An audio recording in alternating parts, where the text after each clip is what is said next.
అందరికీ నమస్కారము. కథకి స్వాగతము. ఈరోజు కథ నమ్మకమైన ముంగీస కథ.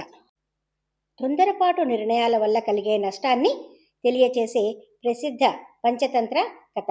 ఒక రైతు భార్య తన బిడ్డను రక్షించిన ముంగీసకు ఉన్నటువంటి రక్తపు మరకలను చూసి ముంగీసయే తన బాబును చంపివేసిందని భావించి ముంగీసను చంపివేసిన కథ.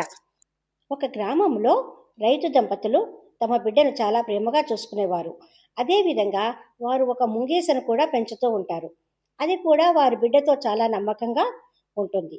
ఒకరోజు రైతు భార్య బిడ్డను నిద్రపుచ్చి నీళ్ల కోసం వేటకు వెళుతుంది.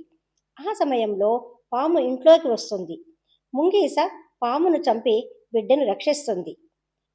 బయట నుంచి వచ్చిన భార్య ముంగీస నోటిపై కాళ్లపై రక్తపు మరకలు చూసి ముంగీస తన బిడ్డను చంపిందని అపోహపడుతుంది.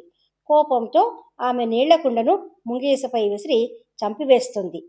ఇంట్లోకి వెళ్ళి చూడగా తన బిడ్డ హాయిగా నిద్రపోతుండటం, పక్కనే చనిపోయిన పాము కనిపించడంతో ఆమె తన తప్పు తెలుసుకుంటుంది.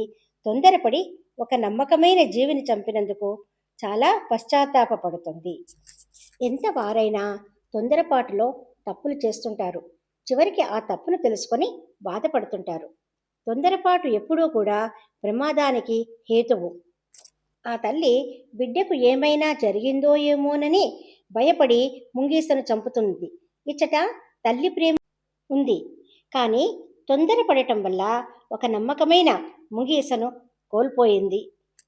కాబట్టి ఏ పనైనా చేసే ముందు ఆలోచించాలి అనే విషయాన్ని ఈ కథ చెబుతుంది. లైక్ చేయండి, షేర్ చేయండి, సబ్స్క్రైబ్ చేయండి. ఇటువంటి కథతో మళ్ళీ కలుసుకుందాము. సెలవు. Thank you.